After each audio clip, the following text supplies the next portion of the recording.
Bonjour, dans le cadre du cours d'histoire de l'art contemporain de l'EMAP de Nice, autour de la thématique art et féminisme, nous allons aborder aujourd'hui le travail d'Annette Messager.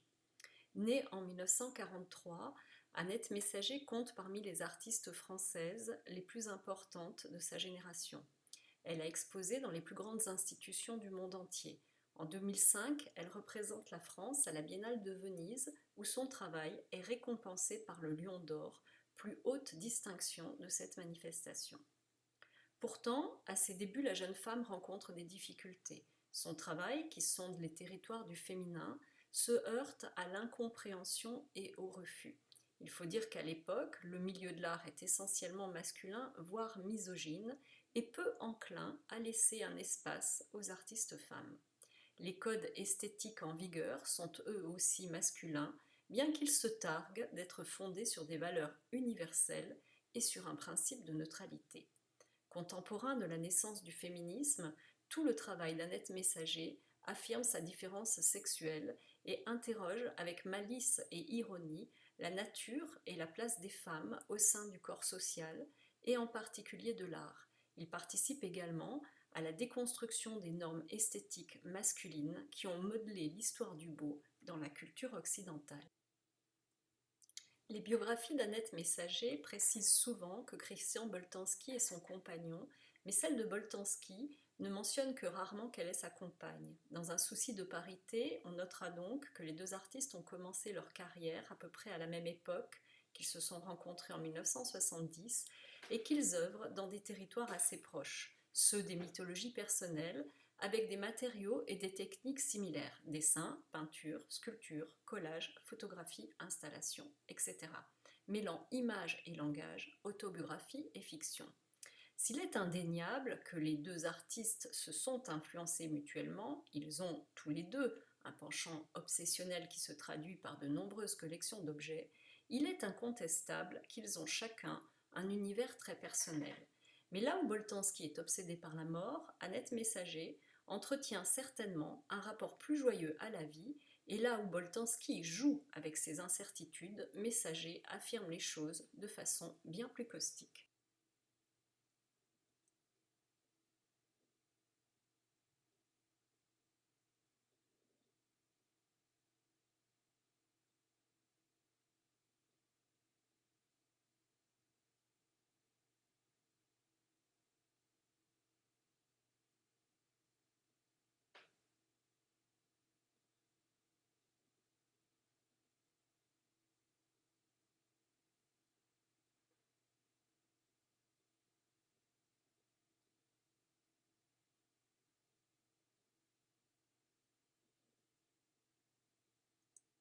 Annette Messager grandit à Berck, station balnéaire située sur la côte d'Opale, dans le Pas-de-Calais. Marquée par les bombardements durant la Seconde Guerre mondiale, la ville accueille une importante population de malades, notamment de la tuberculose osseuse, qui impressionne durablement la petite fille. Architecte et ancien malade, son père la familiarise très tôt à l'art ancien, mais également à l'art brut, très présent dans le milieu des mineurs de la région. Par ailleurs, très tôt, la petite Annette trouve refuge dans les églises où elle marque sa dissidence face à ses parents athées. Familiarisée au dessin dans le bureau de son père, Annette Messager intègre l'école des arts décoratifs de Paris en 1962. Peu enthousiasmée par l'enseignement rétrograde qui y est donné et très absente, elle en est expulsée juste avant mai 68, ce qui lui donne l'occasion de commencer à travailler seule. Cette farouche indépendance se traduit également dans ses influences qu'elle va chercher chez des artistes femmes, avec d'une part le travail d'assemblage de la sculptrice américaine Louise Nevelson et d'autre part les travaux brodés de Jeanne Tripier, artiste singulière, que Messager découvre à l'occasion de l'exposition L'Art brut au Musée des Arts décoratifs de Paris en 1967. Par ailleurs, l'intérêt qu'Annette Messager porte aux petits objets provient du surréalisme et en particulier d'André Breton. Parmi les premières réalisations de l'artiste, on trouve une série d'accessoires en papier et carton que l'artiste réalise à la mesure de son corps. Sorte de panoplie de princesse des temps modernes, ces objets revêtent une évidente dimension performative. Lunettes, bagues, montres, peignes, gants ou chaussures sont confectionnés selon les modalités du bricolage avec des matériaux pauvres qui donnent à ces objets de l'ordre de la féminité une apparence modeste et fragile. À la vulnérabilité de ces ersatz d'objets, Annette Messager oppose la quantité. Produits en très grand nombre, les bracelets-montres sont rangés dans des boîtes ou fixés sur des présentoirs, comme pour parodier les techniques de vente du consumérisme ambiant. Leur exécution volontairement approximative emprunte à l'ex-voto et à l'art brut. Très éloignés de la production des homologues masculins de Messager, ces doublures d'objets qui miment des accessoires féminins supposément luxueux dégagent quelque chose d'à la fois poignant et d'extrêmement drôle, comme autant de jouets improvisés en temps de guerre. Éphémères et ratés, ces escarpins de papier paraissent renverser le conte de Cendrillon. Sollicitée pour participer à une exposition sponsorisée par Woolmark à la galerie Germain à Paris, Annette Messager réalise une installation qui marque son entrée dans le milieu de l'art. Construit comme une fiction qui prend l'apparence d'un jeu entre journal intime et panoplie de poupées, le repos des pensionnaires naît par hasard sur un trottoir parisien un jour où le pied de l'artiste heurte un moineau mort. Messager décide alors de rapporter l'oiseau chez elle et s'emploie à le réchauffer en lui tricotant un petit vêtement de laine. C'est ainsi que prend corps cette installation à la fois terriblement cruelle et tendre, composée de plusieurs oiseaux empaillés ou fabriqués par l'artiste, qui sont emmaillotés et rangés comme autant de nouveau-nés dans la nurserie d'un hôpital. Reprenant les protocoles propres à la maternité avec la confection de la layette, Annette Messager baptise ses pensionnaires et leur fabrique une série d'accessoires. Un alphabet de plumes, des jouets, une cage, des supports métalliques qui rappellent les gouttières dans lesquelles les malades de Berck étaient déplacés au grand air, et même des véhicules téléguidés. Dans un cahier, l'artiste prolonge cette histoire avec des dessins, des photographies et des textes où elle consigne les faits et gestes de ses petits protégés. Ainsi que le note Marie-Laure Bernadac, Annette Messager se donne le rôle d'une maîtresse de pension, d'une mère qui élève, garde, protège et punit ses enfants oiseaux. Fin de citation. On voit bien ici l'ambivalence de la proposition de l'artiste qui relève de ce que l'on appelle l'esthétique du care en anglais, autrement dit du soin, mais également la remise en question du rôle de maternage assigné dans la société au genre féminin. Aujourd'hui réunis dans une vitrine au sein du Musée national d'art moderne, au Centre Pompidou à Paris, les petits pensionnaires de Messager forment une autre collection. On note qu'à travers le sous-titre qu'elle donne à l'œuvre, Annette Messager artiste, la jeune femme s'auto-légitime dans son statut social sans attendre de reconnaissance du milieu de l'art qui ne saisit pas vraiment l'enjeu de son travail à ce moment-là. Les petits pensionnaires inanimés de Messager ramènent à l'imaginaire du jeu enfantin et plus particulièrement à la poupée dans laquelle la petite fille projette son futur rôle social de mère. Plus largement, il est question ici de ce que Donald Winnicott appelle l'objet transitionnel qui permet au petit enfant de créer un substitut de sa mère et de dépasser les angoisses de séparation provoquées par l'absence de cette dernière. Ouvertement malsain, ce rituel du jeu autour de la mort n'est pas sans évoquer les enterrements d'animaux des jeunes héros de Jeux interdits de René Clément, Lion d'or à la Mostra de Venise en 1952. Le jeu d'enfant qui consiste à faire semblant fait écho aussi aux limites de l'art, dans la mesure où la représentation échoue à reproduire avec exactitude la complexité de la vie. Toutefois, l'aspect ritualisé de la pièce de Messager affirme la fonction symbolique de l'art dans sa valeur curative.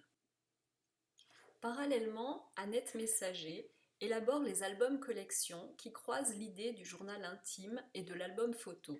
Elle produit en tout un ensemble de 56 albums où elle s'attribue, par jeu, une autre identité, celle d'Annette Messager collectionneuse. À travers cette série d'albums, qui sont également des carnets de recherche, l'artiste renvoie une image sarcastique de la femme qui met à mal les stéréotypes de genre chers à la société bourgeoise. Immature, violente et dans le déni de sa propre féminité, dans l'album collection numéro 3, elle raye rageusement des photographies de bébés prélevées dans des magazines au niveau des yeux, comme pour empêcher toute tentative d'attachement entre la figure maternelle et le nourrisson. Remettant en question le sacro-saint instinct maternel, ce travail constituait une réponse cinglante à ceux qui interrogeaient l'artiste au sujet de l'influence de sa condition de femme sur sa créativité. Les enfants aux yeux rayés lui vaudront de sérieuses critiques. Intitulé Ma collection de jalousie, l'album collection numéro 25 repose sur un jeu analogue consistant à refaire le portrait des stars de cinéma de l'époque en les vieillissant et en leur noircissant les dents. L'œuvre se compose d'un cahier contenant 71 coupures de presse caricaturées au stylo bille, présentées dans une vitrine, et d'un choix de 29 agrandissements photographiques encadrés et accrochés au mur. Alors au sommet de sa carrière et de sa beauté, l'actrice Anna Karina, égérie de Jean-Luc Godard, est représentée ici comme une vieille femme. Annette Messager encadre d'un liseré rouge la star de cinéma, reprenant au journal de faits divers détective ce principe graphique qui désigne le coupable. Mais de quoi peut bien être coupable la troublante Anna Karina ? De la jalousie qu'elle suscite chez ses rivales ou bien de ne pas avoir la clé de la jeunesse éternelle ? On le voit, à travers ce travail, Annette Messager pointe les injonctions cosmétiques qui pèsent sur le corps des femmes. Toujours dans le cadre de la fiction Annette Messager collectionneuse, en 1973, elle publie un livre d'artiste aux éditions Haussmann à Hambourg, comprenant 4 livrets pliés en accordéon, intitulés respectivement Le jeune homme à la sacoche, L'homme au pull rayé, L'homme de 45 ans et L'homme aux manches retroussées. Cette fois, l'artiste est descendue dans la rue pour prendre elle-même des photographies en cachette, à la manière des paparazzi. Inversant les rôles, ces clichés d'hommes mettent en avant le regard désirant féminin, non sans moquerie. Intitulée L'homme de 45 ans, la séquence que nous voyons ici fonctionne selon les codes narratifs du roman photo, mais en vidant le texte de toute cohérence. Le récit est porté par la jeune femme en mini-jupe qui suit l'homme élégant en complet veston et qui énonce qu'elle en a assez de se taire. Mais au lieu de donner cours à des revendications féministes, ses pensées ne portent plus que sur le tissu des pantalons de son partenaire, qui deviennent un support de dépendance affective. Le dernier plan sur la braguette, qui porte en lui toute une dimension fétichiste, achève de saboter la révolution féministe. Il est très clairement question ici du silence et du conditionnement des femmes. Avec ma collection de proverbes, Annette Messager aborde 2 poncifs, les dictons populaires et les travaux de dames. Avec l'humour qui la caractérise, l'artiste entreprend de recenser 30 proverbes misogynes, plus exécrables les uns que les autres, qu'elle s'emploie à broder plus ou moins poliment, mais sans trop s'appliquer, sur du coton blanc. D'un point de vue technique, le résultat est assez raté. On est en effet très loin du raffinement des draps patiemment brodés autrefois par les jeunes filles pour leur trousseau de mariage.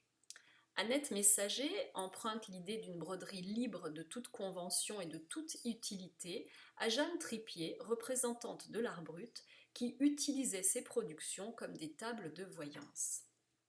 La rapidité et le détachement avec lequel Annette Messager brode ses phrases risibles, sans suivre de gabarit, n'est pas sans évoquer les listes de courses que la ménagère écrit à la hâte sur un bout de papier. Ce travail porte en lui autant de dérision que le poids de plusieurs siècles d'aliénation féminine.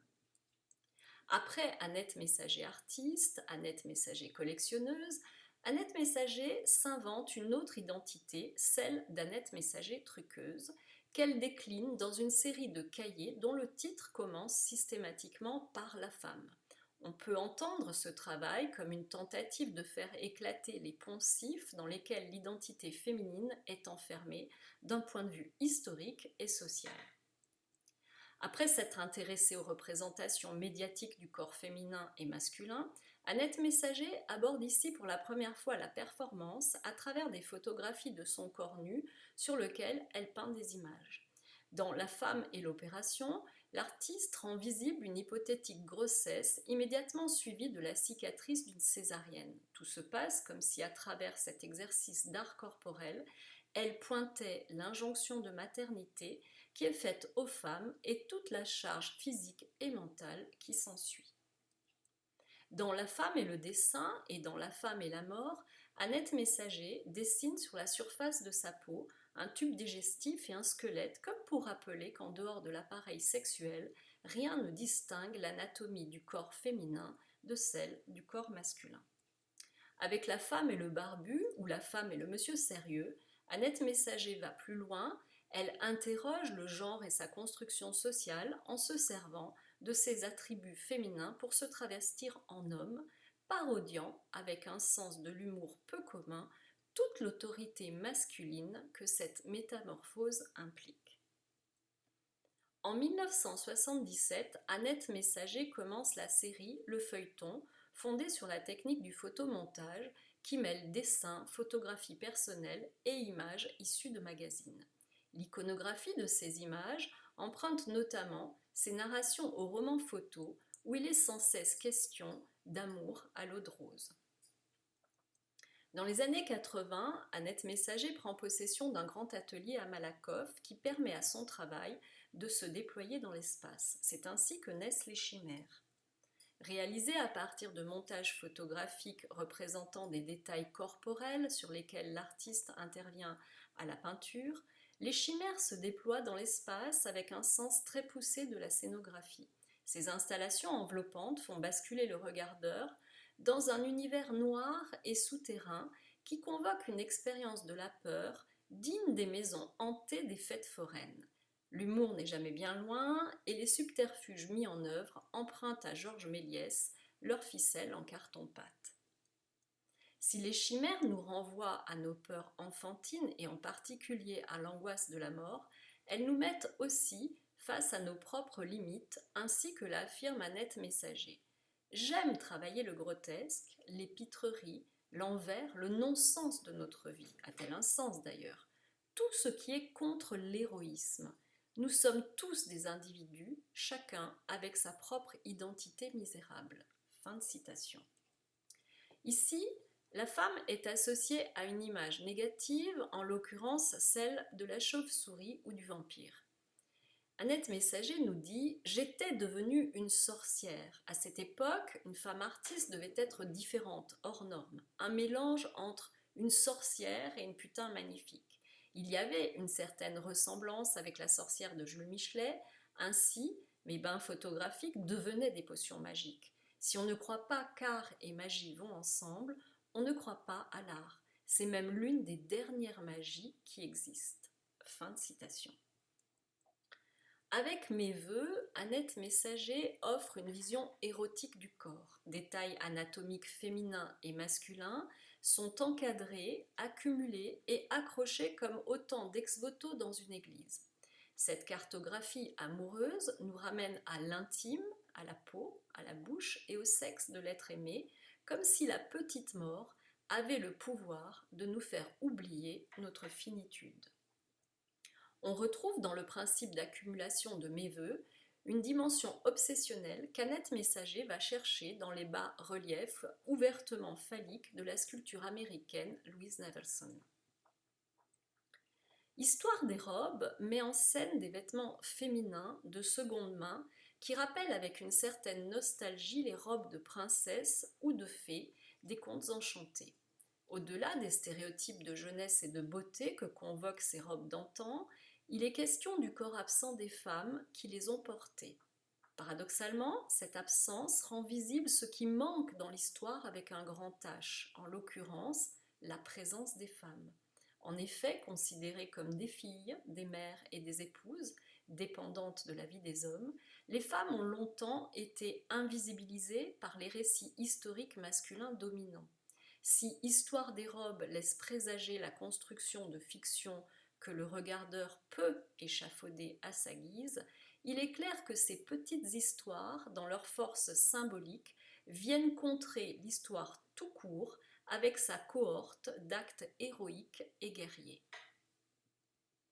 Conservées dans des vitrines, ces robes deviennent des reliques du passé. Le corps féminin est alors terriblement absent, mais il est remémoré par les photographies, les dessins et les petits textes qui sont accrochés aux robes en leur donnant la dimension d'ex-voto. Si certaines robes sont présentées à la verticale comme des vêtements dans une vitrine de mode, d'autres sont rangées à l'horizontale comme autant de gisants, ainsi que le précise Annette Messager. Mes robes sont toujours présentées dans des vitrines, mi-coffre de verre pour princesses endormies de contes de fées, mi-cercueil. Désir gelé devenu intouchable. Fin de citation. Immense installation de 8 mètres de long, les piques se réfèrent à la période de la terreur, durant la Révolution française, lorsque les têtes des condamnés à mort étaient exhibées dans les rues de Paris au bout de piques dans le but de donner l'exemple. À la place des têtes décapitées, on trouve ici des poupées de chiffon et des petits dessins aux couleurs pastel. Mais derrière cette douceur apparente se cache la violence du présent. En effet, pour la première fois, Annette Messager intègre dans son travail des images issues de l'actualité.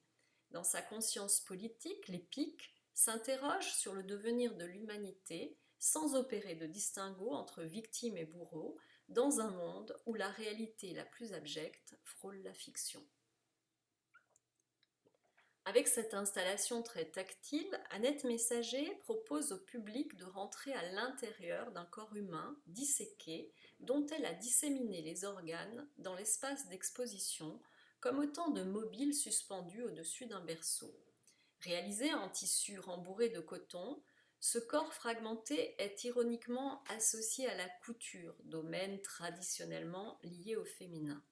Mais derrière la douceur de ces couleurs et des tissus de ce que l'on appelle en anglais soft sculpture, autrement dit sculpture molle, se profile un changement de situation. L'artiste semble en effet avoir troqué son aiguille à raccommoder pour celle du chirurgien. Il n'est d'ailleurs pas indifférent que pour ce travail, Annette Messager se soit inventé une nouvelle identité, celle d'Annette Messager pénétrante, inversant ainsi les relations normées de domination entre hommes et femmes. En 2005, Annette Messager représente la France à la Biennale de Venise où elle remporte le Lion d'Or. Sur le fronton du pavillon français, elle superpose au mot France le mot casino en lettres de néon. Ce mot italien, qui signifiait à l'origine petite maison et qui désigne par la suite un bordel et plus récemment une maison de jeu, transforme l'exposition en un espace de mutation où l'artiste se donne l'identité d'Annette Messager, migratrice. Casino regroupe 3 installations à la scénographie très forte, reliées entre elles par l'histoire de Pinocchio. Nous sommes ici à l'intérieur de la bouche de la baleine, où une immense langue de soie rouge déferle vers le spectateur, comme pour le ramener dans le ventre maternel. Le rapport entre image et langage est central dans le travail d'Annette Messager. Dans cette œuvre, le langage se fait image et inversement. Écrit avec des lambeaux de filets de pêche noirs, le mot désir prend des allures de deuil tout en énonçant un concept vital très fort, récurrent dans la démarche de l'artiste. Le filet est un médium qu'Annette Messager affectionne pour sa portée symbolique. Souvent fabriqué par des femmes, il était utilisé par des hommes. Depuis Pénélope, entre les marins et leur épouse dans l'attente, se dessine une histoire de liens souvent rompus. Pour Annette Messager, le filet se rapporte à une légende danoise qui narre la rencontre entre un roi et une jeune femme très pauvre. Épris, le roi invite la jeune fille à se rendre au palais dans une tenue habillée et à la fois dénudée. Cette dernière arrive à la cour simplement vêtue d'un filet de pêche. De l'outil du pêcheur à la futilité de la résille, il n'y a qu'un pas qui s'incarne dans le désir. Dans ses travaux récents, Annette Messager s'intéresse à la représentation du corps féminin. Avec Meragnagna, elle aborde un sujet encore tabou, celui des règles, qui sont parfois vécues, aussi bien par les hommes que par certaines femmes, comme quelque chose d'effrayant ou de monstrueux. Le jet puissant de sang qui s'échappe du corps de la jeune femme et qui colore le fond du dessin de rose contraste avec le raffinement des Salomé à ses pieds qui viennent sublimer la courbe de ses jambes. Il y a dans l'intensité de ces dessins de femmes nues le souvenir des derniers travaux sur papier de Louise Bourgeois. Les Femmes, ces activistes ukrainiennes qui portent des messages politiques féministes sur leur corps et sur leurs seins nus, sont une grande source d'inspiration pour Annette Messager. Je suis mon propre prophète est un dessin engagé qui soutient la cause pour la liberté des femmes à une époque où l'avortement est menacé dans plusieurs pays et où les abus sexuels sont enfin dénoncés depuis l'existence du mouvement MeToo. La force de proposition des Femmes fait écho à la série d'Annette Messager Truqueuse de 1975 où l'artiste utilisait son corps nu comme support de dessin, déconstruisant de la sorte le genre féminin. Le recul du droit à l'IVG, notamment en Pologne mais également aux États-Unis, est l'occasion pour Annette Messager de prendre la parole et d'affirmer le farouche désir d'indépendance des femmes et leur droit à disposer de leur corps. À l'heure de l'industrie pornographique, la sexualité féminine est paradoxalement encore largement taboue et ses représentations restent minoritaires. Utérus doigt d'honneur rend visible cet appareil génital féminin que nos sociétés encore patriarcales tentent de contrôler. Tututérus fait danser au-dessus d'un ventilateur un tutu sous lequel se cache à peine un utérus. Souvenir du cygne noir du lac des cygnes, symbole de la sensualité et de la ruse, ce tutu sombre déconstruit les stéréotypes de genre qui assignent à la femme blancheur et pureté. Avec légèreté et beaucoup d'humour, Annette Messager crée depuis près de 50 ans un espace de représentation de la subjectivité féminine où désir et plaisir prennent enfin tout leur sens. Merci de votre attention et à très bientôt.